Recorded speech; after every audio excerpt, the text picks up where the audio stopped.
Ma'am, put your hands where I can see them, right now. The command sliced through the quiet morning like a siren that had arrived before anyone understood why it was needed. Every conversation at the downtown bus stop faded into uneasy silence as Officer Ethan Caldwell stepped out of his patrol SUV, one hand resting near his duty belt while his sharp eyes stayed fixed on a woman standing beneath the weathered transit shelter. Danielle Brooks slowly lifted her gaze from the leather folder she held against her navy blazer. Around her, commuters clutched coffee cups, checked their watches, and exchanged uncertain glances. A city bus could already be seen several blocks away, its headlights reflecting off the damp pavement left behind by an early spring shower, but no one seemed interested in the arriving route anymore. Their attention had shifted entirely to the unfolding encounter. Danielle remained perfectly still, her calm expression contrasting with the tension growing around her. "Officer, is there a problem?" she asked in an even voice. Caldwell didn't answer immediately. His radio crackled softly as he studied her from head to toe, noticing the tailored suit, sensible heels, and worn leather portfolio that looked expensive but well used. Something about the scene didn't fit the assumption already forming in his mind, yet he trusted his instinct more than appearances. "I received a report," he finally said. "I need to verify your identity." Danielle nodded once without showing irritation. "Of course." She carefully reached toward her purse. "My identification is right. Stop." His voice became noticeably firmer. "Don't reach for anything until I tell you." She froze exactly where she was. A cool breeze lifted a few loose strands of her hair as the morning sun emerged from behind gray clouds, casting long shadows across the sidewalk. Several people waiting nearby quietly stepped backward, instinctively creating distance as if uncertainty itself occupied physical space. Danielle lowered her hand. "I understand," she replied. "Please tell me how you'd like me to proceed." Her composure unsettled Caldwell more than defiance would have. Most people protested. Most demanded explanations. She did neither. Instead, she watched him with patient eyes that revealed neither fear nor anger, only quiet confidence. Caldwell requested her name. Danielle Brooks. He entered it into the computer mounted inside his vehicle. Seconds stretched into nearly a minute. The database returned no immediate confirmation because the wireless signal flickered between connections. Caldwell frowned. "Do you have another form of identification?" Danielle glanced toward the leather folder tucked beneath her arm. "Yes, but I'd appreciate handling it carefully. There are important legal documents inside." The phrase barely registered with the officer. Legal documents could mean almost anything. Insurance forms, court notices, even fabricated paperwork. His suspicion deepened rather than faded. A teenager nearby lowered his phone after secretly recording the exchange, sensing that something significant might be happening. An elderly couple whispered quietly to one another while a construction worker removed one earbud, unable to ignore the growing tension. Danielle remained exactly where she stood beside the bus stop bench, shoulders relaxed, breathing steady. The arriving bus slowed as it approached the curb, its brakes releasing a long hiss that echoed through the intersection. For one brief moment, it seemed as though ordinary life might continue uninterrupted. Instead, Officer Caldwell stepped closer and spoke words that caused every nearby conversation to stop all over again. "Ms. Brooks," he said, his expression hardening. "I believe that folder may contain fraudulent identification, and until I determine otherwise, you're not free to leave." Danielle slowly nodded, keeping both hands visible exactly where Officer Caldwell had instructed. The leather folder remained tucked beneath her left arm, its edges softened by years of careful use, its brass clasp catching a thin ribbon of sunlight that broke through the passing clouds. She could feel dozens of eyes following every movement she made, but she refused to let embarrassment dictate her actions. Her voice stayed calm, measured, and respectful. "Officer, I will cooperate fully. I only ask that the documents inside remain protected because they are scheduled to be presented in federal court this morning." Caldwell barely reacted. His attention remained fixed on the possibility that something about her story did not add up. He had responded to reports before that began with ordinary explanations and ended with unexpected discoveries. Experience had taught him to question confidence just as much as nervousness. Behind them, the city bus opened its doors with a mechanical hiss. A few passengers stepped off, hesitated after seeing the police vehicle, then quietly walked around the gathering crowd. Others waiting to board remained frozen on the sidewalk, unsure whether to continue their commute or witness whatever happened next. The driver glanced through the windshield, waited several extra seconds, then slowly pulled away, leaving Danielle standing exactly where she had planned to leave only moments earlier. She watched the bus disappear around the corner without showing disappointment. Missing one bus was insignificant compared to mishandling the responsibility she carried inside the folder. Inside were carefully organized legal briefs, witness summaries, and handwritten notes she had reviewed before sunrise while drinking coffee in her apartment. She had spent weeks preparing for the hearing scheduled later that morning. Every page represented countless hours of work shared by investigators, attorneys, and support staff who believed the case could make a meaningful difference. Her own car sat nearly 5 miles away at an auto repair shop after refusing to start the previous evening. Rather than cancel important meetings or ask colleagues for favors, she had chosen public transportation, believing it was the simplest solution.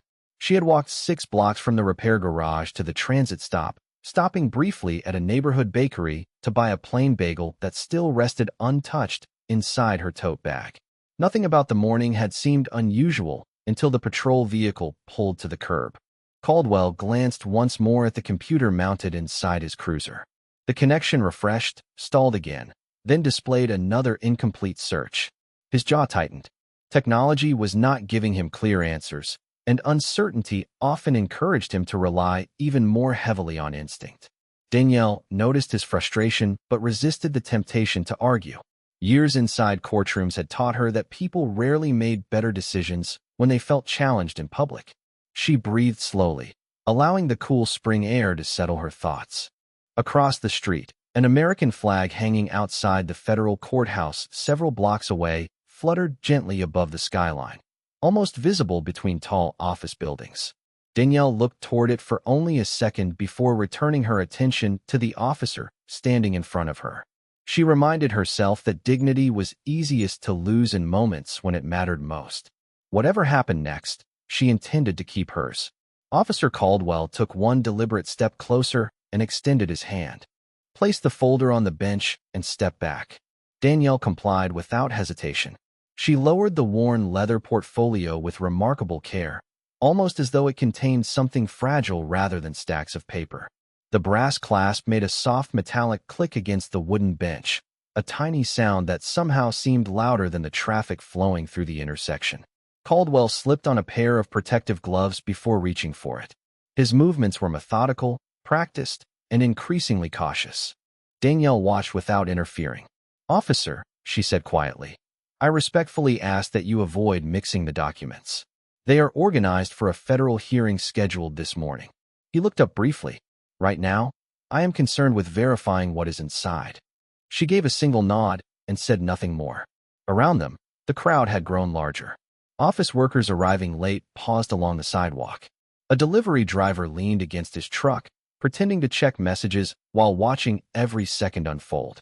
2 college students whispered to each other, wondering why a woman dressed for court had become the center of a police investigation before 9 o'clock in the morning. The air smelled faintly of rain-soaked concrete and fresh coffee drifting from the cafe across the street. Somewhere nearby, a church bell marked the passing hour. Danielle noticed the time instinctively. Every minute carried weight. Across town, attorneys, courtroom staff, and witnesses would already be preparing for the day's docket. She knew exactly how carefully every federal schedule was planned, yet she refused to let urgency replace composure. Years in court had taught her that emotions could cloud judgment faster than facts ever could. Caldwell opened the outer pocket of the portfolio first. Inside were neatly arranged legal pads, several sharpened pencils, reading glasses in a protective case, and a slim planner filled with handwritten notes. Everything appeared ordinary. He continued searching, removing a sealed envelope, several printed exhibits, and a thick binder secured with colored tabs. The titles referenced statutes, procedural rules, and evidence indexes that meant little to him in the moment. He flipped through several pages, seeing paragraphs of legal language, highlighted passages, and carefully attached exhibits. Nothing immediately confirmed Danielle's explanation, yet nothing clearly disproved it either. His uncertainty lingered. He looked back toward his patrol vehicle, where the mobile computer continued refreshing incomplete database results. The signal indicator dropped again before reconnecting. Frustration tightened his expression. Technology was supposed to eliminate doubt, but today it seemed determined to create more of it. Danielle remained standing exactly where he had instructed, hands relaxed at her sides, her eyes never leaving the folder. She was not worried about secrets being discovered.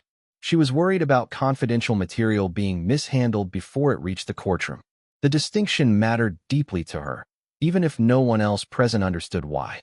Suddenly, her cell phone began vibrating inside her handbag. Once, then again, then a third time in rapid succession. Caldwell glanced toward the sound. Danielle did not move. "You may answer it," he said cautiously, "but place the call on speaker." She slowly removed the phone and looked at the illuminated screen. The caller identification displayed only 4 words: United States Attorney's Office. Her thumb hovered for a fraction of a second before she looked back at Caldwell with the same calm expression she had carried all morning. "Officer," she said softly, "that call is extremely important." Officer Caldwell studied the glowing screen for a brief moment before making his decision. "Do not answer it," he said. "Hand me the phone." Danielle hesitated only long enough to take a careful breath. "Officer, I respect that you are conducting an investigation, but that call concerns official government business." The phone stopped vibrating. A second later it rang again. The same caller identification appeared across the display. United States Attorney's Office. Caldwell reached forward and accepted the phone without raising his voice. He pressed the side button, silencing the call before placing the device on the patrol vehicle's hood beside the leather folder. Danielle watched quietly. She did not argue. She simply looked at the dark screen for a moment, fully aware that somewhere downtown an entire legal team was wondering why she had suddenly become unreachable. A light breeze swept through the bus shelter, rustling the loose pages inside the open binder. One sheet slipped toward the sidewalk before Danielle instinctively took a small step forward. Caldwell immediately raised his hand. "Stay where you are." She stopped without protest. "Those papers contain confidential court material," she explained. "Please allow me to secure them." He carefully picked up the page himself and returned it to the binder without noticing the heading printed across the top. His attention remained focused on procedure rather than content. Nearby, another patrol vehicle slowly rolled to the curb. Sergeant Melissa Grant stepped out, responding to Caldwell's request for assistance. She surveyed the quiet crowd, the open portfolio, and Danielle standing calmly several feet away. "What do we have?" she asked. Caldwell summarized the situation in a low voice. "Possible fraudulent identification. Story does not fully check out. Database keeps dropping connection." Sergeant Grant glanced toward Danielle. "Has she resisted?" "No." "Has she attempted to leave?" "No." Grant nodded thoughtfully before looking back at Danielle. "Ma'am, is there anything you would like to tell us?" Danielle answered with the same steady tone she had maintained since the encounter began. "Only that I have cooperated with every instruction given to me. I am trying to arrive at a federal courthouse this morning, and several people are likely attempting to reach me." Grant noticed something different from what Caldwell had described. Danielle's posture was not defensive. Her breathing remained slow. Her answers were direct. Nothing about her behavior suggested panic. Before Grant could ask another question, the silenced phone began vibrating once more. This time it continued almost continuously. One call ended. Another started within seconds. Then another. Caldwell looked at the screen. Different extensions. Same government office. He frowned. "Someone seems determined to reach you." Danielle gave a faint, restrained smile that carried more concern than satisfaction. "They probably believe I am already inside the courthouse." Grant folded her arms. "What exactly were you scheduled to do there?" Danielle looked from the sergeant to Caldwell before answering. "I was scheduled to appear in a federal proceeding that cannot begin without me." Neither officer immediately responded. The statement sounded unusually serious, yet it also sounded almost impossible. Caldwell glanced again toward the folder resting on the hood of his cruiser. For the first time that morning, uncertainty began to outweigh confidence. Before he could speak, the police radio inside his vehicle suddenly crackled to life with a dispatcher requesting that Officer Caldwell immediately contact headquarters regarding an urgent inquiry from a federal office. The radio remained silent for only a heartbeat before the dispatcher's voice returned, calmer than before, but carrying unmistakable urgency. Officer Caldwell, headquarters requests that you contact the watch commander immediately. A representative from a federal office is attempting to verify the identity of an individual at your location. The words settled over the sidewalk like a sudden change in weather. Sergeant Grant exchanged a brief glance with Caldwell. Neither officer spoke right away. Danielle remained exactly where she had been instructed to stand, her posture unchanged, her expression composed, as though she had already accepted that the truth would eventually arrive on its own schedule. Caldwell stepped toward his patrol vehicle and picked up the radio microphone. "Dispatch, this is Caldwell. Confirm the agency making the inquiry." Static filled the air for a moment before the answer came back. The caller identified the office as the United States Attorney's Office. They requested immediate confirmation regarding Danielle Brooks. Caldwell slowly lowered the microphone without taking his eyes off Danielle. Around them, the morning traffic continued flowing through the intersection, but the crowd watching from the sidewalk had grown unusually quiet. Even those who had arrived only moments earlier sensed that the encounter had shifted into something neither routine nor ordinary. A young businessman folded the newspaper he had been reading. An elderly woman waiting for the next bus removed her glasses and looked more carefully toward Danielle, trying to understand why a federal office would be searching for someone standing beside a city bus shelter. Sergeant Grant walked to the hood of the patrol vehicle and looked again at the neatly organized binder resting beside Danielle's phone. This time she noticed the embossed seal on one document partially visible beneath a divider tab. She did not touch it. Instead, she looked back toward Danielle. "Ms. Brooks," she asked quietly, "what is your position with the United States Attorney's Office?" Danielle answered without hesitation and without the slightest trace of pride. "I serve as an assistant United States attorney." The sentence was simple, almost understated, yet it seemed to remove every remaining sound from the sidewalk. Caldwell stared at her for several long seconds. His mind replayed every decision he had made since pulling to the curb, comparing each one against the calm woman who had never once raised her voice, challenged his authority, or refused a single instruction. Before either officer could respond, another call illuminated Danielle's phone. This time the display showed a different name: Chief Judge Eleanor Whitmore. Grant's eyes widened almost imperceptibly. She looked toward Caldwell, who remained frozen in thought. The dispatcher spoke again through the radio. "Officer Caldwell, the watch commander requests that you preserve all documents exactly as found and return the call immediately. Federal officials state that the court has delayed proceedings because they cannot locate Assistant United States Attorney Danielle Brooks." A cool breeze lifted the edge of Danielle's blazer as she quietly looked toward the distant courthouse rising above the downtown skyline. She did not smile. She did not appear vindicated. Her only visible concern was the hearing that had now been interrupted, not for lack of preparation, but because she had never been allowed to reach the courtroom. For several long seconds, no one moved. The city seemed to continue around the bus stop, while time itself paused inside the small circle formed by two patrol vehicles, a wooden bench, and a woman who had never stopped cooperating. Officer Caldwell slowly removed his gloves and placed them on the hood of the cruiser beside the leather folder. The simple motion felt heavier than anything he had done all morning. Sergeant Grant looked toward the courthouse in the distance, its glass windows reflecting the late morning sunlight like sheets of polished silver. Somewhere inside that building, a courtroom remained quiet because one chair at counsel table was still empty. Danielle noticed the silence more than the words. The steady stream of telephone calls had finally stopped. The radio no longer crackled.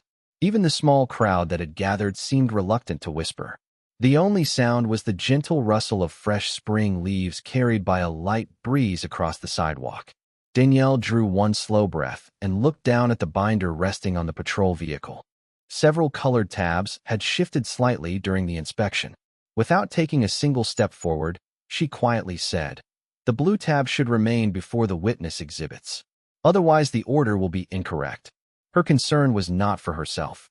It was still for the work. Sergeant Grant carefully adjusted the divider exactly as Danielle described. "Like this?" she asked. Danielle gave a grateful nod. Thank you. Caldwell listened without speaking. The exchange unsettled him more than any accusation could have. A person focused on preserving the order of legal exhibits while standing in the middle of a police investigation was not behaving like someone trying to deceive anyone. She was behaving like someone who had spent years respecting the smallest details because justice often depended upon them. Sunlight reached the leather cover of the portfolio, warming its worn surface until the brown grain almost glowed against the dark paint of the patrol vehicle. Danielle remembered buying that folder during her first year as a federal prosecutor.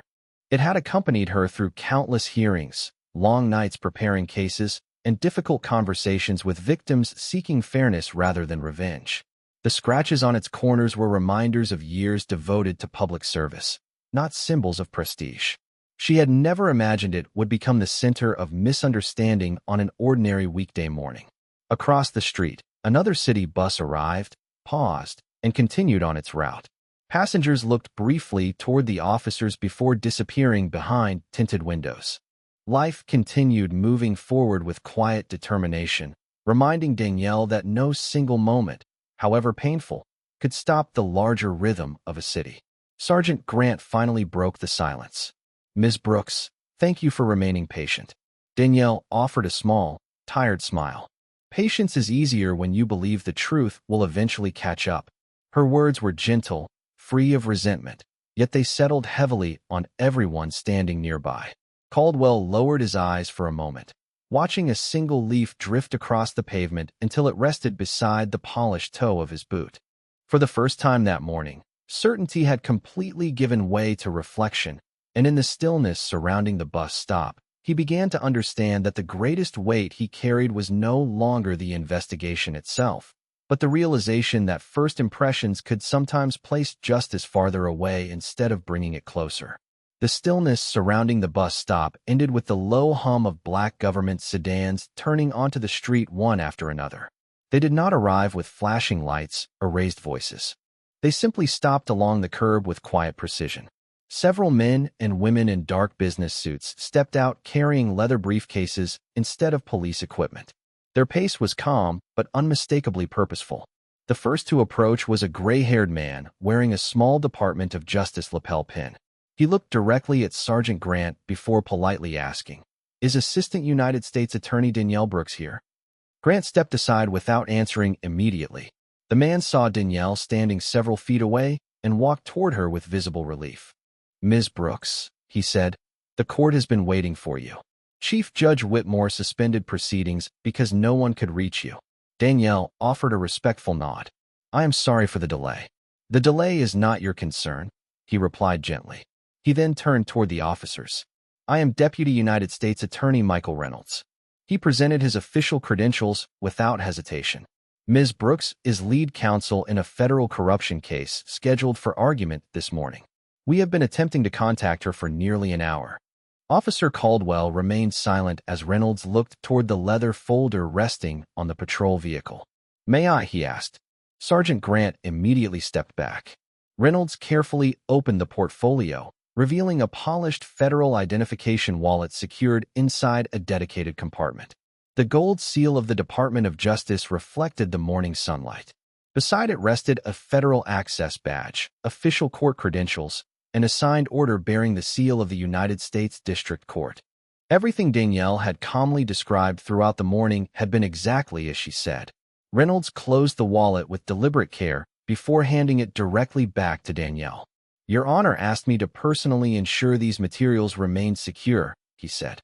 Danielle accepted the folder with both hands, checking that every divider remained in place before quietly fastening the brass clasp. She thanked Sergeant Grant for protecting the documents after the pages had shifted. Her gratitude surprised everyone standing nearby. There was no accusation in her voice, no satisfaction at being proven right, only appreciation that the evidence had remained organized despite the confusion. Officer Caldwell looked from the federal credentials to Danielle, then toward the courthouse, standing only a few blocks away. The distance suddenly felt much greater than 6 city blocks. It measured every assumption he had made before allowing facts to catch up. Reynolds spoke again, his tone remaining professional. "Officer, Our office has already informed your command staff that this interruption affected an active federal proceeding. Administrative review will follow through the appropriate channels. Caldwell slowly nodded. I understand. It was the first time that morning his confidence had completely given way to humility. The crowd that had quietly watched from the sidewalk began dispersing, but not before many people glanced once more at Danielle. They no longer saw an anonymous commuter waiting for public transportation. They saw a public servant who had answered every question with patience, protected her responsibilities above her pride, and allowed the truth to speak louder than anger ever could. As the courthouse clock struck the next hour, Danielle adjusted the strap of her leather portfolio, smoothed the sleeve of her navy blazer, and prepared to continue the work she had set out to do before the morning had taken an unexpected turn. Danielle reached for the rear door of the government sedan, then paused when she heard measured footsteps approaching behind her. Officer Caldwell had removed his cap and stood several feet away, leaving enough distance to show respect rather than authority. The morning sunlight softened across the sidewalk, reflecting from the courthouse windows while the last of the curious onlookers quietly continued on with their day. For the first time since the encounter had begun, there were no radios speaking, no phones ringing, and no unanswered questions hanging in the air. Only silence remained. Caldwell took a slow breath before speaking. Ms. Brooks, I owe you an apology. His voice was steady, stripped of certainty and pride. I should have listened more carefully before reaching conclusions. I understand that my decisions affected your work, your time, and your reputation. I am sincerely sorry. Danielle looked at him for several seconds before answering. There was disappointment in her eyes, but there was no bitterness. Officer, she said quietly, every public servant carries responsibility. Mine happens to be inside a courtroom. Yours happens to be on the street. Neither responsibility becomes smaller because the day becomes difficult. Caldwell lowered his eyes. I understand that now. She offered a gentle nod. Then learn from today. That is worth more than hearing another apology. The words landed with unexpected weight. Sergeant Grant remained silent beside the patrol vehicle, watching the exchange unfold with quiet respect. Deputy United States Attorney Michael Reynolds also said nothing. Some conversations were too important to interrupt. Danielle continued. The law exists to protect every person equally. That principle only works when we slow down long enough to see the individual standing in front of us instead of the assumption inside our minds. Caldwell looked back at her, absorbing every word. I will remember that. Danielle gave a faint smile. I hope you do. Someone else's morning may depend on it. Reynolds checked his watch before speaking softly. We should leave. The court is ready. Danielle nodded and turned toward the sedan, but before entering, she walked back to the patrol vehicle one final time. She gently placed her hand on the leather portfolio resting against her side and looked towards Sergeant Grant. Thank you for making sure the documents stayed organized. Grant smiled warmly. I only moved one divider. Danielle answered. Sometimes the smallest details protect the biggest responsibilities. Grant returned the smile, understanding that the statement applied to much more than paperwork. Danielle entered the sedan, and the door closed with a quiet click. The vehicles pulled away from the curb without urgency, disappearing into downtown traffic beneath a clear spring sky. Officer Caldwell remained standing beside his patrol car long after they had gone. He looked toward the empty bus stop where an ordinary commute had become an unforgettable lesson. Around him, the city returned to its familiar rhythm. Another bus arrived. New passengers stepped off. Others climbed aboard. Life continued exactly as it always had. Yet for one officer standing alone on the sidewalk, the morning had permanently changed the way he intended to see the people who crossed his path, because uniforms, titles, and appearances could never replace the simple discipline of listening before judging. 6 months passed before the story quietly reached its final chapter. The federal case Danielle Brooks had prepared that spring morning concluded successfully after weeks of testimony and careful legal argument. She never mentioned the interruption outside the bus stop during the proceedings. Her focus remained exactly where it had always been, on the evidence, the law, and the people who depended on both. The incident itself followed a different path. An internal review examined every decision made that morning, followed by an independent civil rights investigation requested by the city. Public records later confirmed that the city approved a $4.7 million settlement. not as an admission that every action had been intentional, but in recognition that serious mistakes had been made and that public trust required meaningful accountability. New training standards were introduced across the department, emphasizing communication, procedural verification, and the importance of avoiding assumptions before facts had been established. Officer Ethan Caldwell remained with the department for a time, completing additional instruction and participating in community listening sessions that placed officers and residents around the same tables instead of on opposite sides of difficult moments. He rarely spoke during those meetings. Most days he simply listened. One autumn afternoon, Danielle was invited to address a gathering of young law students at a downtown university. Warm sunlight filtered through tall classroom windows, painting long golden rectangles across polished wooden floors. She stood behind a simple lectern with the same worn leather portfolio resting beside her. The scratches along its edges were still there, unchanged, reminding her that even difficult days could become part of a larger purpose. A student near the front raised a hand and asked, "After everything that happened, how did you keep from becoming angry?" Danielle paused before answering. She looked toward the American flag standing quietly in the corner of the room, then back at the students waiting for her response. "Anger can point us toward a problem," she said softly. "But character decides what we build after we find it. Justice is strongest when it corrects mistakes without forgetting anyone's humanity." The room became completely silent. Several students lowered their pens, choosing simply to listen. Near the back of the auditorium, an unexpected guest quietly stood after the lecture ended. It was Officer Caldwell. He had entered unnoticed and remained through the entire presentation. When the room finally emptied, he approached Danielle one last time. "I wanted to thank you," he said. "Not because that day was easy, but because you chose to teach instead of humiliate." Danielle smiled gently. "Every lesson worth remembering usually costs someone something," she replied. "The important part is making certain the cost helps someone else tomorrow." Caldwell nodded, unable to find better words.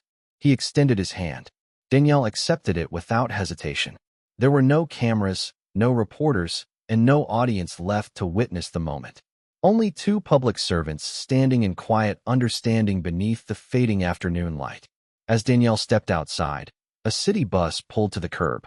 She smiled almost to herself before climbing aboard with her leather portfolio resting comfortably at her side. Through the wide window, the courthouse reflected the colors of the setting sun while autumn leaves drifted across the sidewalk in the gentle breeze. The city moved forward, just as it always had, but somewhere within its streets, a lesson remained. Respect begins before titles are known. Fairness begins before assumptions are made. And true strength is measured not by the authority someone holds, but by the dignity they choose to give another human being.